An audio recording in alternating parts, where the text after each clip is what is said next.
O Grande Conflito. Capítulo 6. Dois heróis da Idade Média. O Evangelho fora implantado na Boêmia já no século IX. A Bíblia achava-se traduzida e o culto público era celebrado na língua do povo.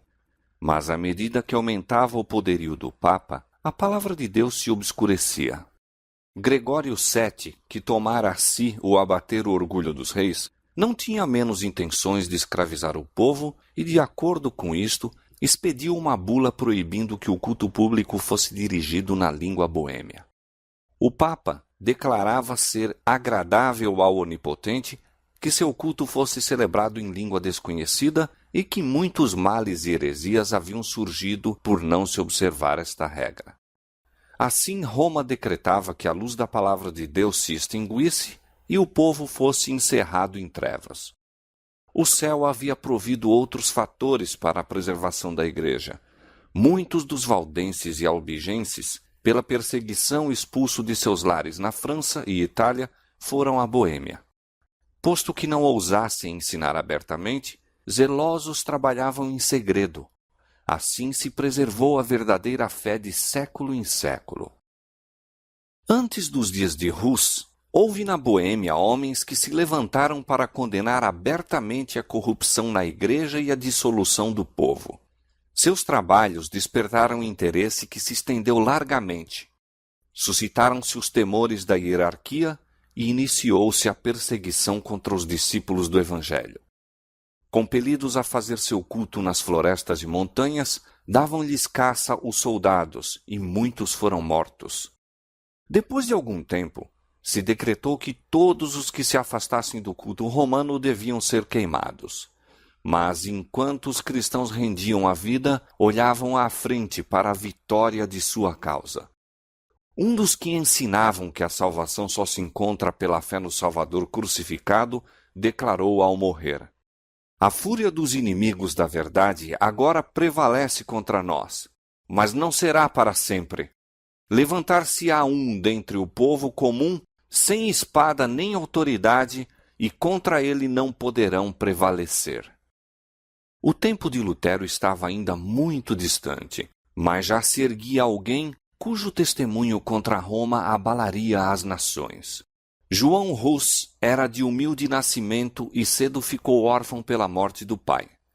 Sua piedosa mãe, considerando a educação e o temor de Deus como a mais valiosa das posses, procurou assegurar esta herança para o filho.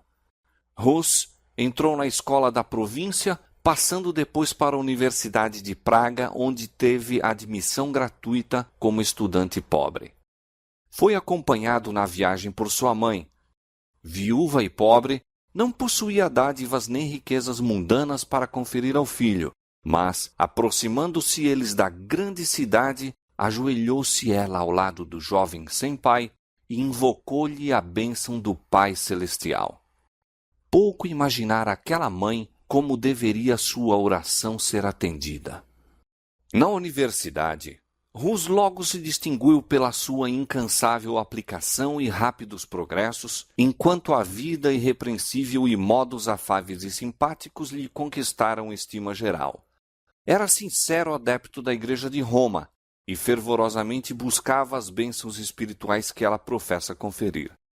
Na ocasião de um jubileu, foi à confissão, pagou as últimas poucas moedas de seus minguados recursos e tomou parte nas procissões a fim de poder participar da absolvição prometida. Depois de completar o curso colegial, entrou para o sacerdócio e, atingindo rapidamente a eminência, foi logo chamado à corte do rei. Tornou-se também professor e, mais tarde, reitor da universidade em que recebera educação.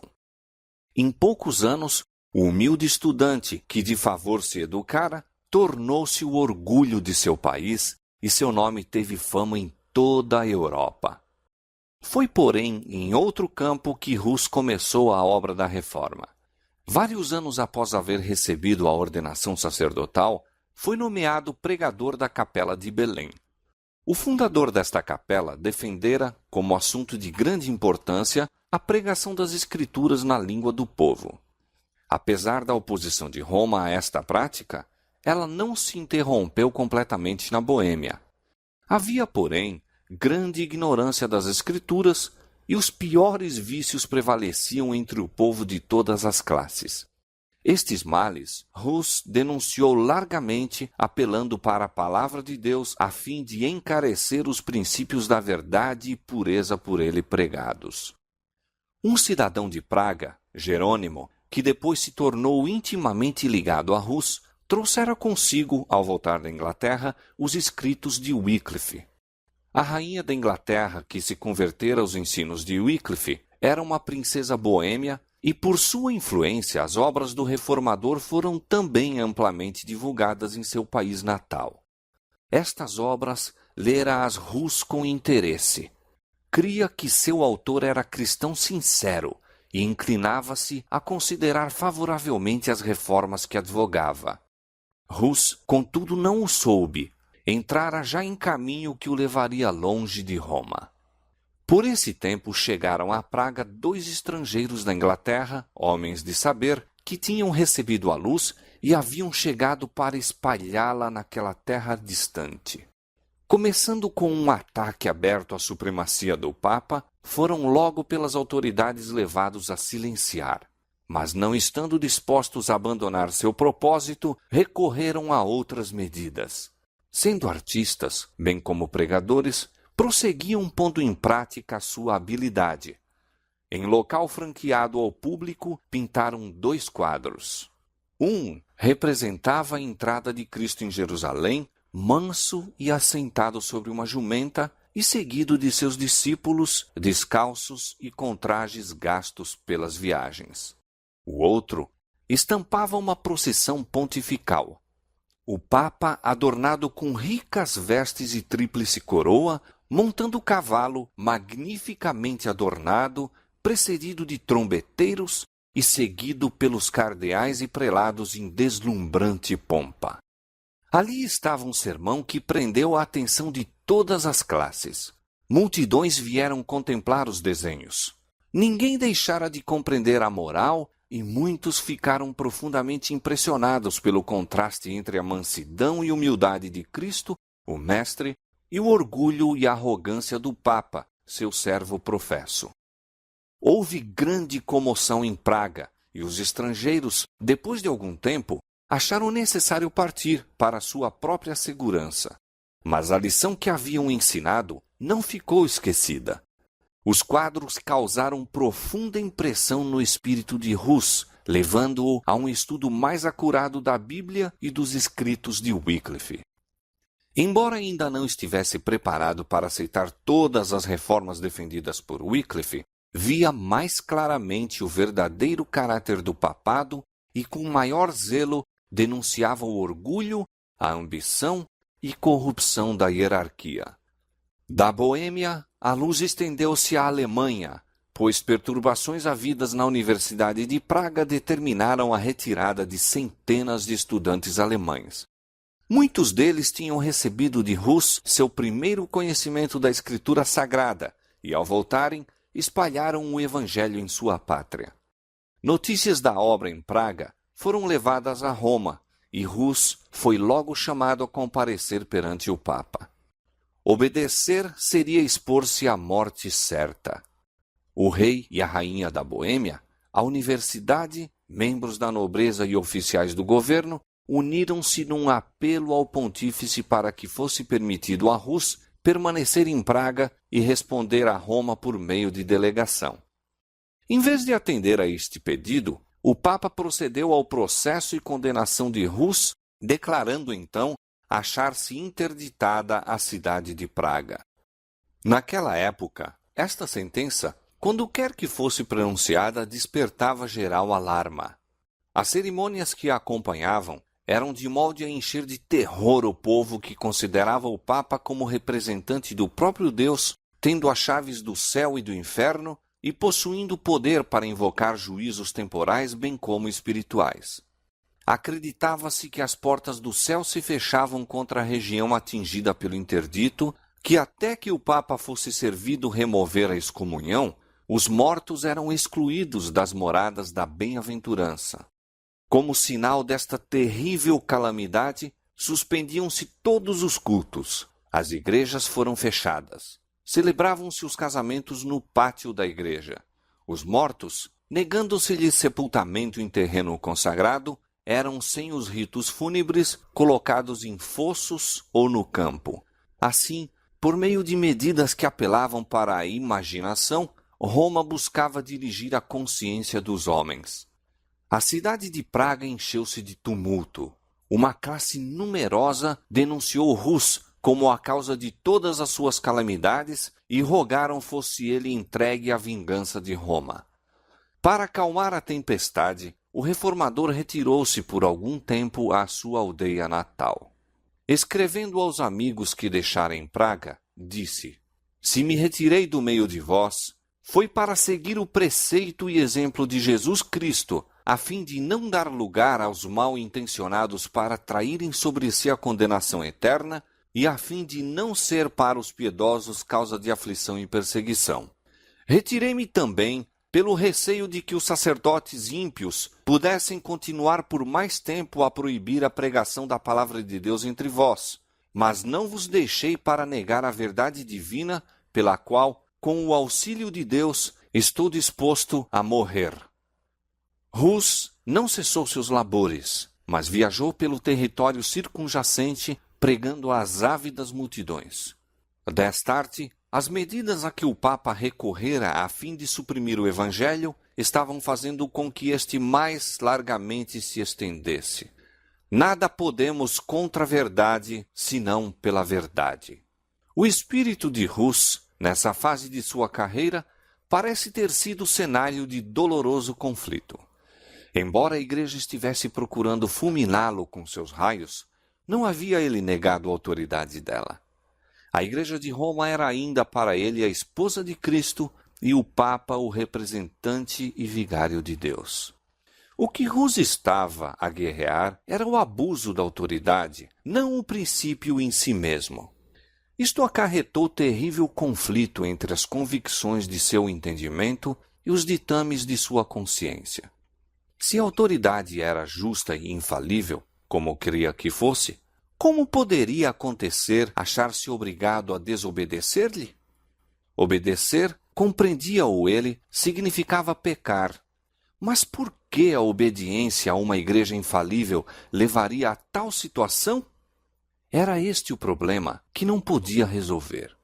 Esta a dúvida que o torturava sempre e sempre. A solução que mais justa se lhe afigurava era que havia acontecido novamente, como já antes, nos dias do Salvador, que os sacerdotes da igreja se tinham tornado pessoas ímpias, estavam usando da autoridade ilícita para fins ilícitos. Isto o levou a adotar para sua própria orientação e para a guia daqueles a quem pregava a máxima de que os preceitos das Escrituras, comunicados por meio de entendimento, devem reger a consciência. Em outras palavras, de que Deus, falando na Bíblia, e não a igreja falando pelo sacerdócio, é o único guia infalível. Quando depois de algum tempo serenou a excitação em Praga, Rus voltou para a sua capela de Belém, a fim de continuar com maior zelo e ânimo a pregação da palavra de Deus. Seus inimigos eram ativos e poderosos, mas a rainha e muitos dos nobres eram seus amigos, e o povo em grande parte o apoiava. Comparando seus ensinos puros e elevados e sua vida santa com os dogmas degradantes pregados pelos romanistas e a avareza e devassidão que praticavam, muitos consideravam uma honra estar ao seu lado. Até aqui, Rus estivera só em seus trabalhos. Agora, porém, se uniu na obra da Reforma Jerônimo, que durante sua estada na Inglaterra aceitara os ensinos de Wycliffe. Daí em diante, os dois estiveram ligados durante toda a vida e na morte não deveriam ser separados. Gênio brilhante, eloquência e saber, dotes que conquistaram o favor popular, possuía-os Jerônimo em alto grau.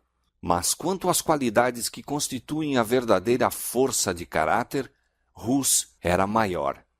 Seu discernimento calmo, servia como restrição ao espírito impulsivo de Jerônimo, que com verdadeira humildade se apercebia de seu valor e cedia aos seus conselhos. Sob o trabalho de ambos, a reforma estendeu-se mais rapidamente. Deus permitiu que grande luz resplandecesse no espírito daqueles homens escolhidos, revelando-lhes muitos dos erros de Roma, mas eles não receberam toda a luz que devia ser dada ao mundo. Por meio destes seus servos, Deus estava guiando o povo para fora das trevas do catolicismo. Havia, porém, muitos e grandes obstáculos a serem por eles enfrentados, e ele os guiou, passo a passo, conforme o podiam suportar. Não estavam preparados para receber toda a luz de uma vez. Como o completo fulgor do sol do meio-dia para os que durante muito tempo permaneceram em trevas, fosse ela apresentada, tê-los-ia feito desviarem-se. Portanto, ele revelou aos dirigentes pouco a pouco à medida que podia ser recebida pelo povo. De século em século, outros fiéis obreiros deveriam seguir-se para guiar o povo cada vez mais longe no caminho da reforma. Persistia o cisma na igreja. 3 papas contendiam pela supremacia, e sua luta encheu a cristandade de crime e tumulto. Não contentes de lançarem anátemas, recorriam às armas temporais. Cada qual se propôs obter armas e recrutar soldados. É claro que necessitavam dinheiro, e para arranjá-lo, os dons, ofícios e bênçãos da igreja eram oferecidos à venda. Os padres também, imitando os superiores, recorriam à simonia, tráfico de coisas sagradas ou espirituais, tais como sacramentos, dignidades, benefícios eclesiásticos, etc., e à guerra para humilhar seus rivais e fortalecer seu próprio poder. Com uma audácia que aumentava dia a dia, Rus fulminava as abominações que eram toleradas em nome da religião, e o povo acusava abertamente os chefes romanistas como causa das misérias que oprimiam a cristandade. Novamente, a cidade de Praga parecia à borda de um conflito sangrento. Como nas eras anteriores, o servo de Deus foi acusado de ser o perturbador de Israel. A cidade fora de novo posta sob interdito e Rus retirou-se para a sua aldeia natal. Finalizara-se o testemunho tão fielmente dado de sua amada capela de Belém. Deveria falar de um cenário mais amplo, a cristandade toda, antes de depor a vida como testemunha da verdade. Para sanar os males que estavam perturbando a Europa, convocou-se um concílio geral a reunir-se em Constança. Esse concílio fora convocado a pedido do imperador Sigismundo por um dos 3 papas rivais, João XXIII.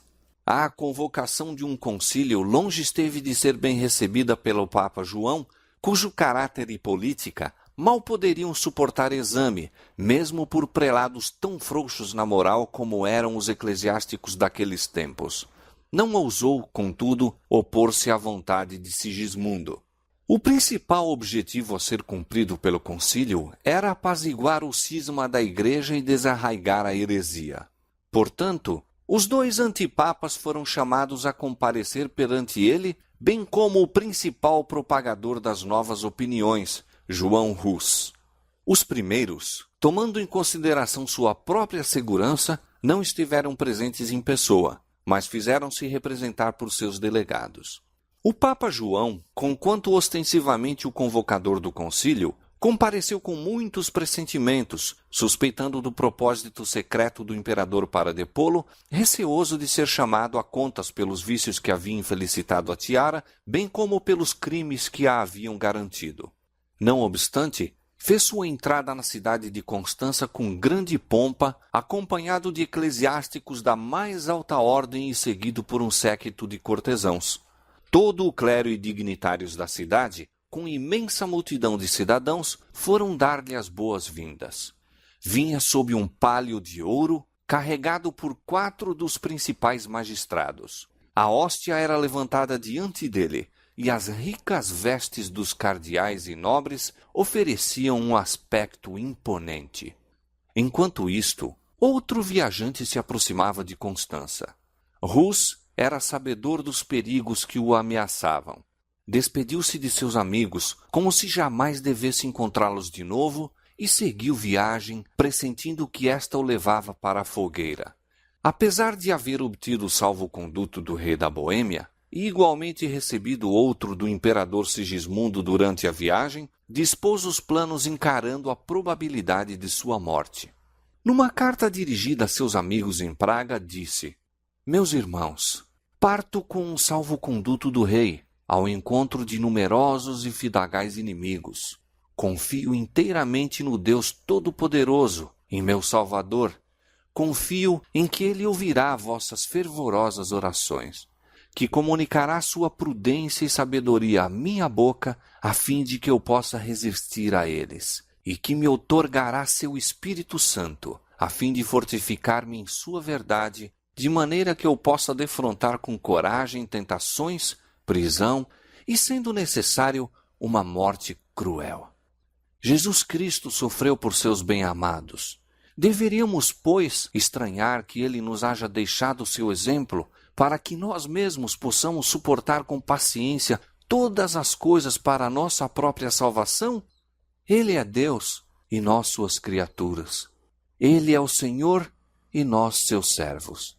Ele é o dominador do mundo e nós somos desprezíveis mortais. No entanto, Ele sofreu.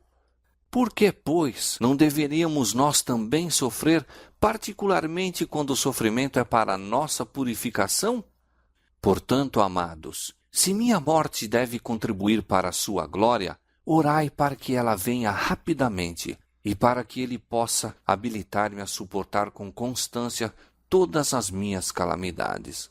Mas se for melhor que eu volte para o meio de vós, oremos a Deus, para que o possa fazer sem mancha, isto é, para que eu não suprima um tio da verdade do Evangelho, a fim de deixar a meus irmãos um excelente exemplo a seguir. Provavelmente, pois, nunca mais contemplareis meu rosto em Praga. Mas se a vontade do Deus Todo-Poderoso dignar-se de restituir-me a vós, avancemos então, com o coração mais firme no conhecimento e no amor de sua lei. Em outra carta a um padre que se tornara discípulo do Evangelho, Hus falava com profunda humildade de seus próprios erros, acusando-se de ter sentido prazer em usar ricas decorações e haver gasto horas em ocupações frívolas. Acrescentou então estes tocantes conselhos: que a glória de Deus e a salvação das almas ocupem tua mente, e não a posse de benefícios e bens. Acautela-te de adornar tua casa mais do que tua alma, e, acima de tudo, dá teu cuidado ao edifício espiritual. Sê piedoso e humilde para com os pobres, e não consumas teus haveres em festas. Se não corrigires tua vida e te refreares das superfluidades, temo que sejas severamente castigado, como eu próprio o sou. Conheces minha doutrina, pois recebeste minhas instruções desde tua meninice. É-me, portanto, desnecessário escrever-te mais a respeito, mas conjuro-te, pela misericórdia de nosso Senhor, a não me imitares em nenhuma das vaidades em que me viste cair.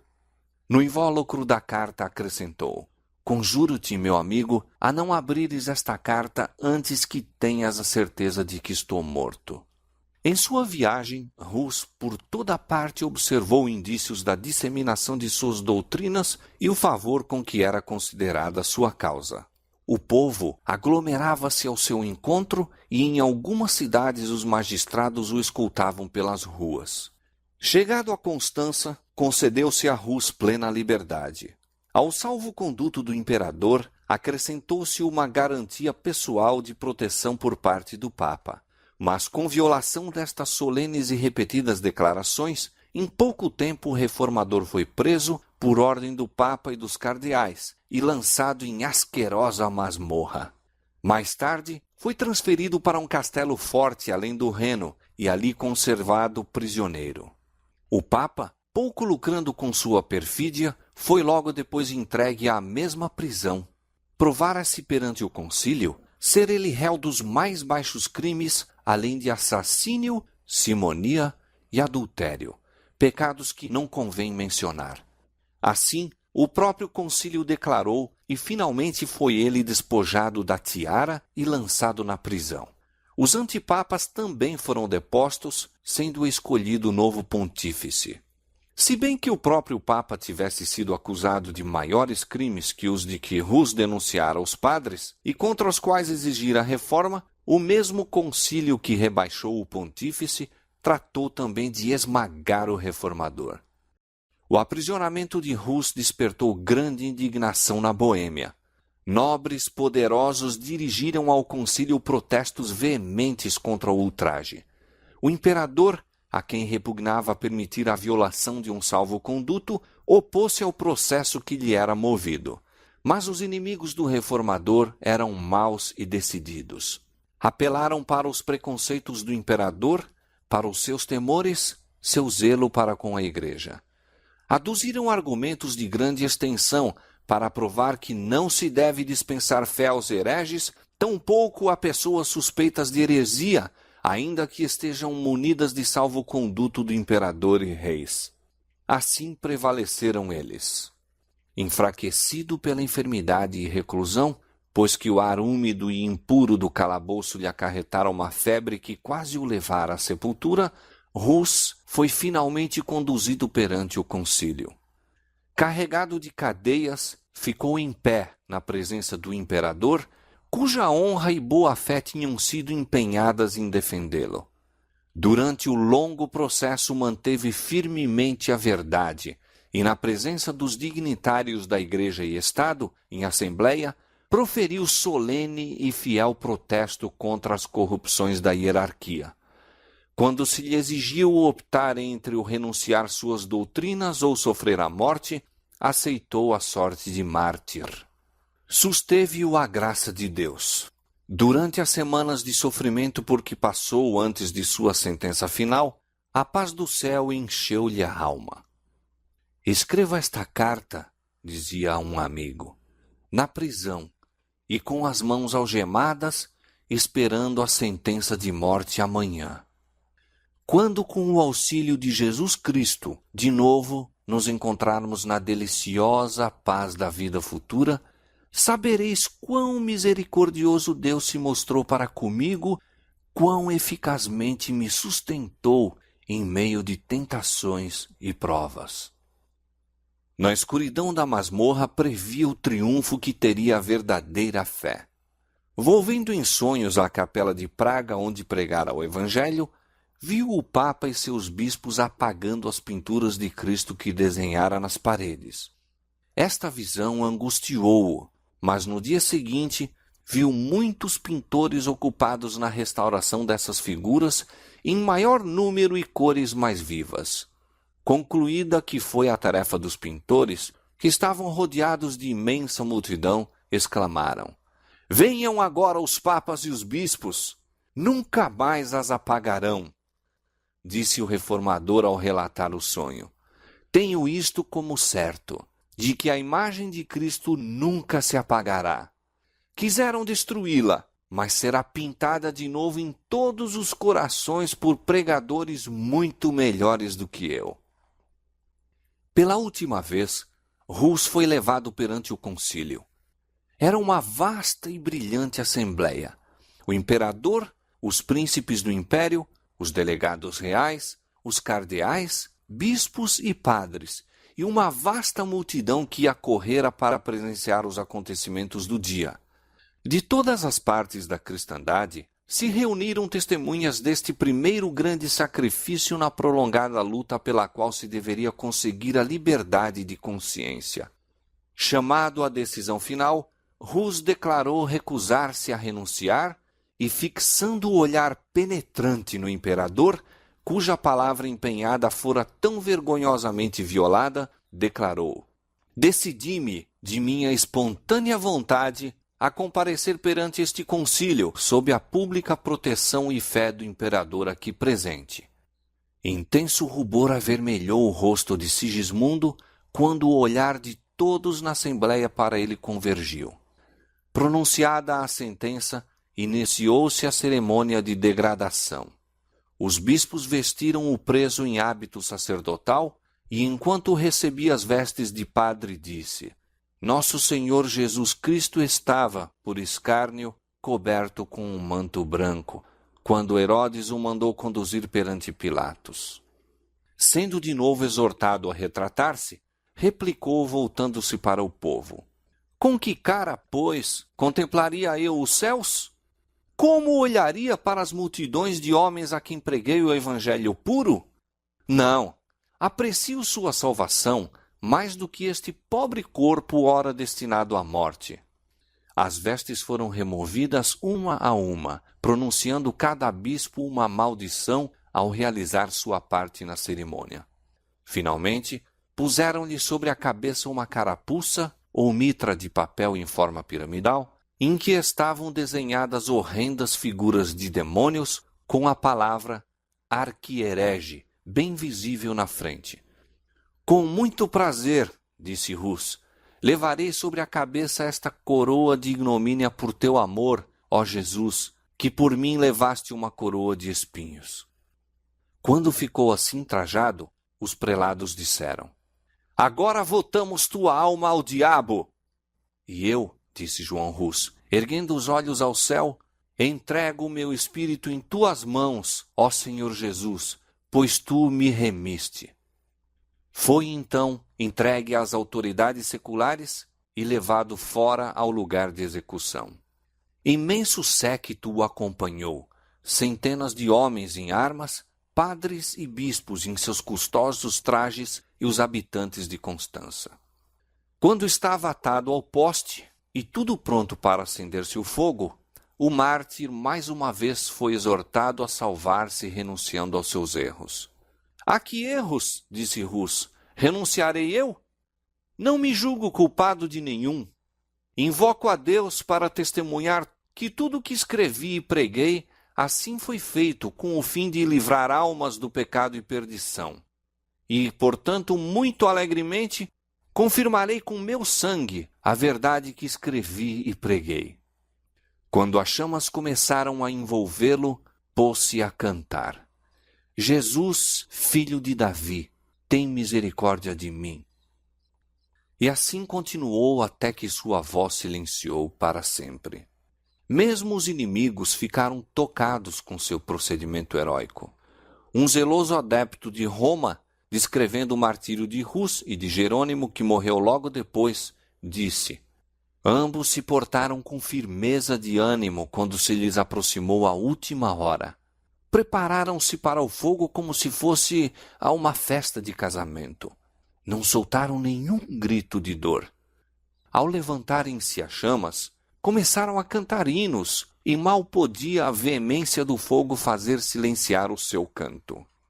Depois de completamente consumido o corpo de Hus, suas cinzas e a terra em que repousavam foram ajuntadas e lançadas no Reno e assim levadas para além do oceano. Seus perseguidores em vão imaginavam ter desarraigado as verdades que pregara. Dificilmente se dariam conta de que as cinzas naquele dia, levadas para o mar, deveriam ser qual semente espalhada em todos os países da terra. De que em terras ainda desconhecidas produziriam fruto abundante em testemunho da verdade. A voz que falara no recinto do concílio em Constança despertara ecos que seriam ouvidos através de todas as eras vindouras. Rus já não mais existia, mas as verdades por que morrera não pereceriam jamais. Seu exemplo de fé e constância animaria multidões a permanecerem firmes pela verdade em face da tortura e da morte. Sua execução patenteou ao mundo inteiro a pérfida crueldade de Roma.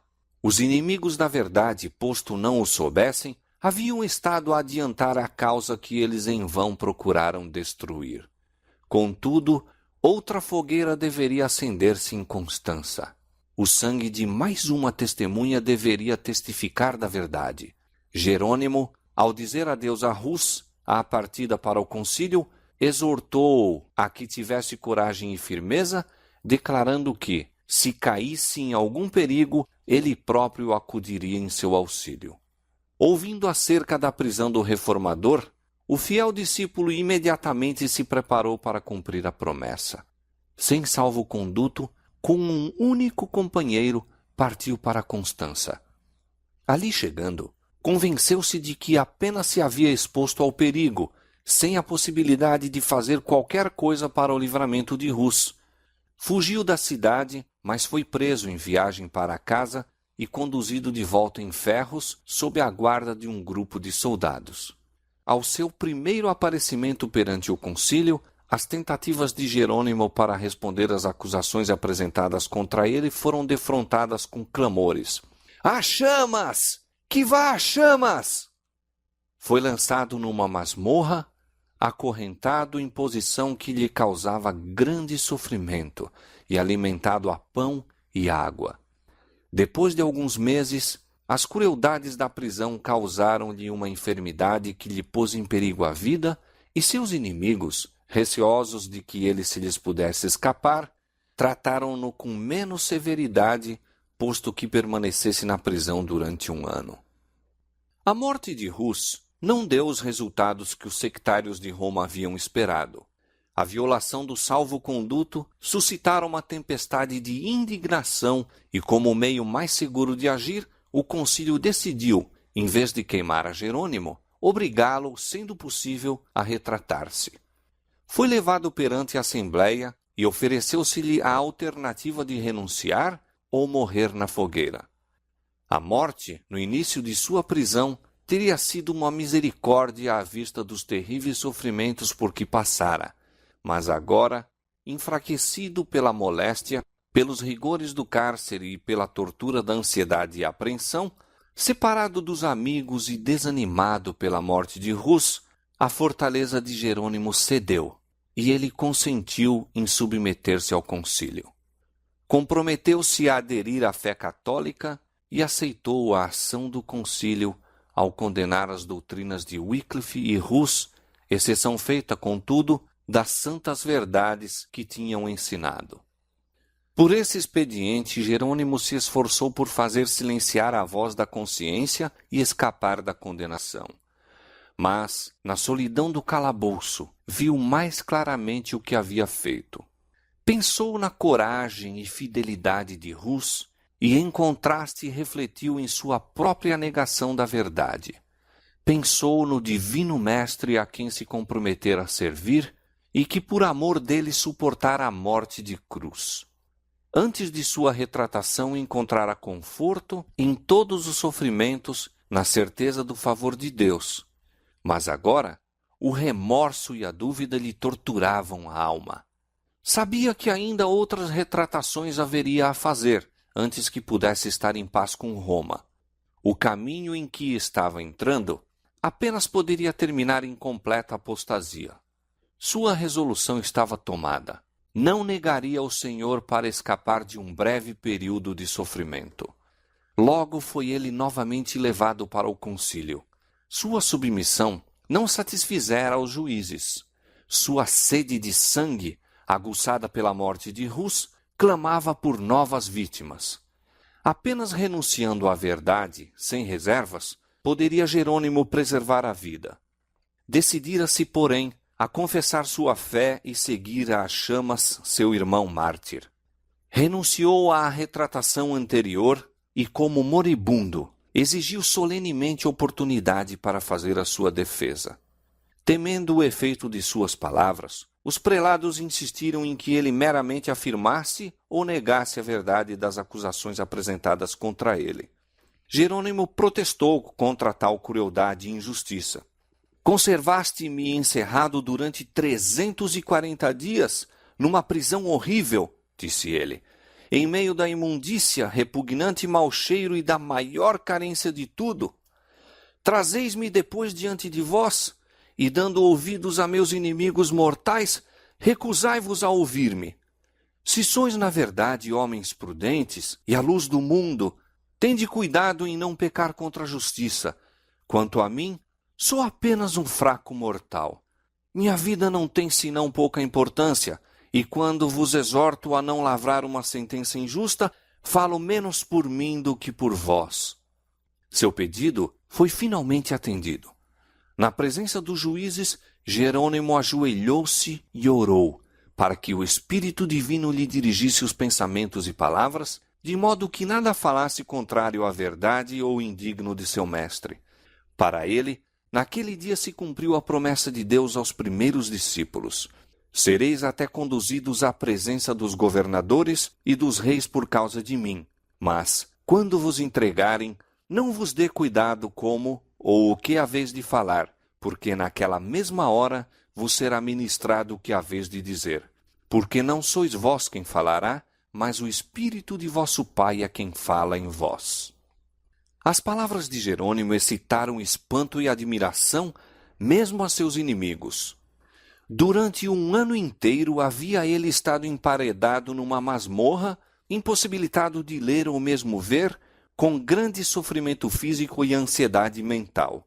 No entanto, seus argumentos eram apresentados com tanta clareza e força como se houvesse tido oportunidade tranquila para o estudo.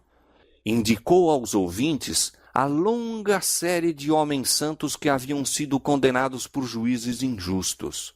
Em quase cada geração, houve os que, enquanto procuravam enobrecer o povo de seu tempo, foram censurados e rejeitados, mas que em tempos posteriores mostraram ser dignos de honra.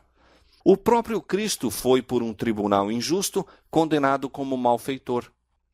Em sua retratação, Jerônimo consentira na justiça da sentença que condenara Hus.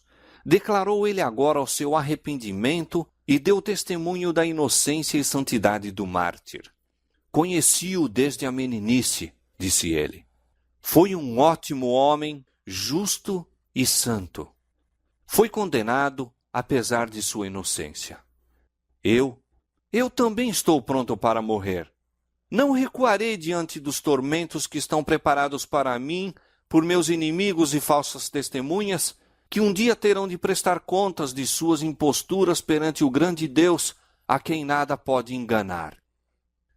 Reprovando-se a si mesmo por sua negação da verdade, Jerônimo continuou: de todos os pecados que tenho cometido desde a minha juventude, nenhum pesa tão gravemente em meu espírito e me causa tão pungente remorso como aquele que cometi neste lugar fatídico, quando aprovei a iníqua sentença dada contra Wycliffe e contra o santo mártir João Hus, meu mestre e amigo. Sim, confesso-o de coração e declaro com horror que desgraçadamente fraquejei quando, por medo da morte, condenei suas doutrinas. Portanto, suplico a Deus Todo-Poderoso se digne de perdoar meus pecados e, em particular, este, o mais hediondo de todos. Apontando para os juízes, disse com firmeza: condenastes Wycliffe e João Hus, não por terem abalado a doutrina da Igreja, mas simplesmente porque estigmatizaram com a reprovação os escândalos do clero, a pompa, o orgulho e todos os vícios dos prelados e padres. As coisas que eles afirmaram e que são irrefutáveis, eu também as entendo e declaro como eles. Suas palavras foram interrompidas. Os prelados, trêmulos de cólera, exclamaram: que necessidade há de mais prova? Contemplamos com nossos próprios olhos o mais obstinado dos hereges. Sem se abalar com a tempestade, Jerônimo exclamou: ora, supondes que receio morrer? Conservaste-me durante um ano inteiro em terrível masmorra, mais horrenda que a própria morte. Trataste-me mais cruelmente do que a um turco, judeu ou pagão, e minha carne em vida literalmente apodreceu sobre os ossos, e contudo não me queixo, pois a lamentação não vai bem a um homem de coração e espírito. Mas não posso senão exprimir meu espanto com tão grande barbaridade para com um cristão. De novo irrompeu-se a tempestade de cólera e Jerônimo foi levado precipitadamente à prisão. Havia, contudo, na Assembleia, alguns nos quais suas palavras produziram profunda impressão e que desejavam salvar-lhe a vida. Foi visitado por dignitários da Igreja e instado a submeter-se ao concílio. As mais brilhantes perspectivas lhe foram apresentadas como recompensa de renunciar à sua oposição a Roma. Mas, semelhante a seu mestre, quando se lhe ofereceu a glória do mundo, Jerônimo permaneceu firme. Provai-me pelas sagradas escrituras que estou em erro, disse ele, e o renunciarei. As sagradas escrituras, exclamou um de seus tentadores. Então, tudo deve ser julgado por elas? Quem as pode entender antes que a igreja as haja interpretado?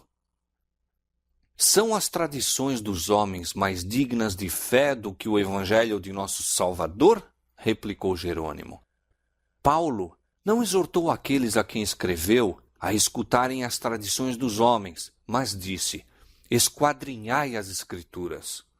Herege! Foi a resposta. Arrependo-me de ter me empenhado tanto tempo contigo. Vejo que és impulsionado pelo diabo. Sem demora, se proferiu sentença de morte contra ele. Foi levado ao mesmo local em que Rus rendera a vida.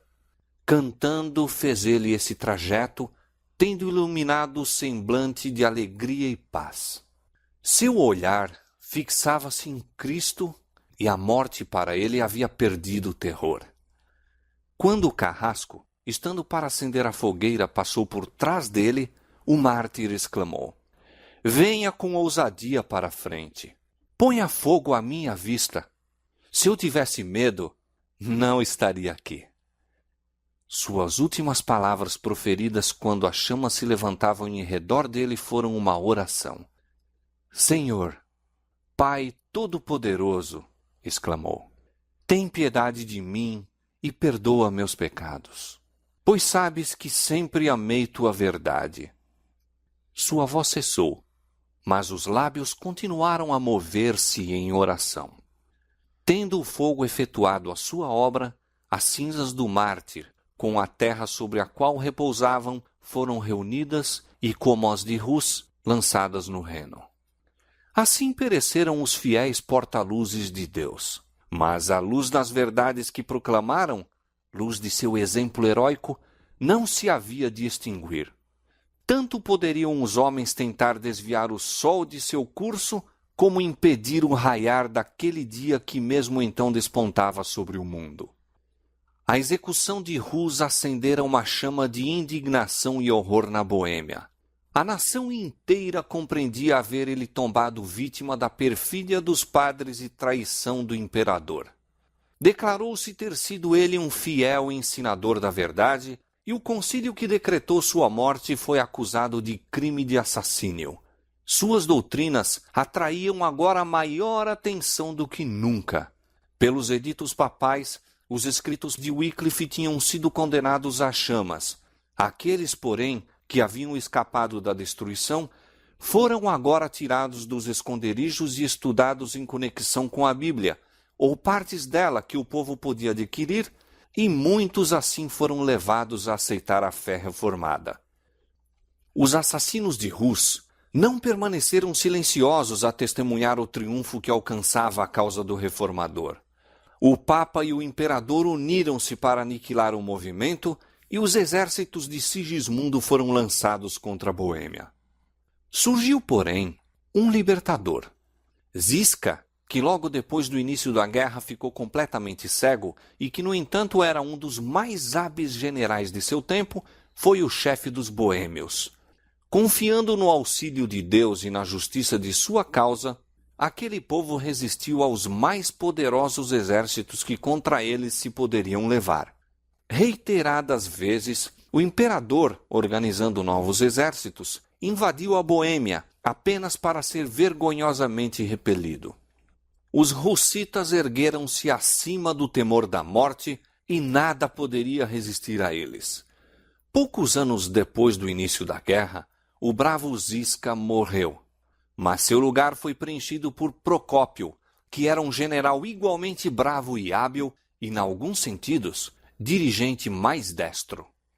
Os inimigos dos boêmios, sabendo que morrera o guerreiro cego, conjeturaram ser favorável a oportunidade para recuperar tudo o que haviam perdido.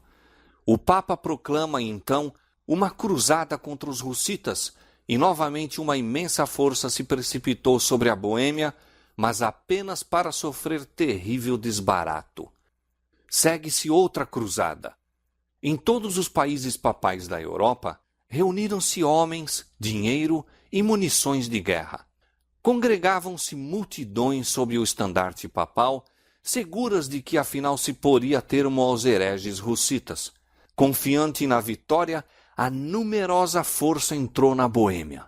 O povo arregimentou-se para repeli-la. Os dois exércitos se aproximaram um do outro até que apenas um rio se lhes interpunha. Os cruzados constituíam força grandemente superior, mas em vez de se arremessarem através da torrente e travar batalha com os hussitas a quem de longe haviam vindo a combater, ficaram a olhar em silêncio para aqueles guerreiros. Então, subitamente, misterioso terror caiu sobre os soldados. Sem desferir um golpe, aquela poderosa força debandou e espalhou-se, como se fosse dispersa por um poder invisível.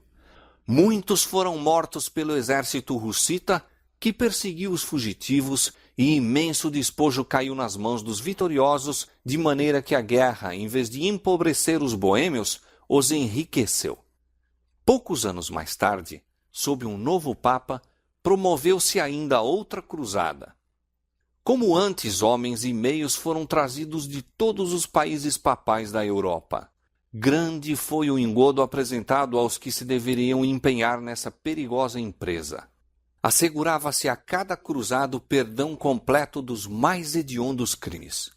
A todos os que morressem na guerra era prometida preciosa recompensa no céu, e os que sobrevivessem haveriam de colher honras e riquezas no campo de batalha. De novo, se reuniu um vasto exército e, atravessando a fronteira, entraram na Boêmia. As forças hussitas recuaram diante deles, arrastando assim os invasores cada vez mais longe para o interior do país e levando-os a contar com a vitória já alcançada. Finalmente o exército de Procópio fez alto e, voltando-se para o inimigo, avançou para lhe dar batalha. Os cruzados, descobrindo então o seu erro, ficaram no acampamento esperando o assalto. Quando se ouviu o ruído da força que se aproximava, mesmo antes que os hussitas estivessem à vista, um pânico de novo caiu sobre os cruzados. Príncipes, generais e soldados rasos, arrojando as armaduras, fugiram em todas as direções. Em vão o núncio papal, que era o dirigente da invasão, se esforçou para reunir suas forças possuídas de terror e já desorganizadas. Apesar de seus enormes esforços, ele próprio foi levado na onda dos fugitivos. A derrota foi mais completa e novamente um imenso despojo caiu nas mãos dos vitoriosos. Assim, pela segunda vez, vasto exército, enviado pelas mais poderosas nações da Europa, uma hoste de homens bravos e aguerridos, treinados e equipados para a batalha, fugiu, sem dar um golpe, de diante dos defensores de uma nação pequena e até ali fraca. Havia nisso uma manifestação do poder divino. Os invasores foram tomados de pavor sobrenatural. Aquele que derrotou os exércitos de Faraó no Mar Vermelho, que pôs em fuga os exércitos de Midian diante de Gideão e seus 300, que numa noite derribou as forças do orgulhoso assírio, de novo estendera a mão para debilitar o poder do opressor. Eis que se acharam em grande temor, onde temor não havia, porque Deus espalhou os ossos daquele que te cercava. Tu os confundiste, porque Deus os rejeitou. Os líderes papais, perdendo a esperança de vencer pela força, recorreram finalmente à diplomacia. Adotou-se um compromisso mútuo, que, se bem que pretendesse conceder liberdade de consciência aos boêmios, realmente traindo-os, entregava-os ao poder de Roma. Os boêmios tinham especificado 4 pontos como condições de paz com Roma: pregação livre da Bíblia, o direito da igreja toda, tanto ao pão como ao vinho na comunhão e o uso da língua materna no culto divino, a exclusão do clero de todos os ofícios e autoridades seculares, e, nos casos de crime, a jurisdição das cortes civis tanto para o clero como para os leigos. As autoridades papais finalmente concordaram em que os 4 artigos dos hussitas deveriam ser aceitos, mas que o direito de os explicar, isto é, de determinar sua significação exata, deveria pertencer ao concílio, ou, em outras palavras, ao Papa e ao Imperador. Nesta base, fez-se um tratado e Roma ganhou, pela dissimulação e fraude, o que não tinha conseguido pelo conflito. Pois, dando sua própria interpretação aos artigos hussitas, como a Escritura Sagrada, ela poderia perverter-lhes o sentido de modo a convir a seus propósitos.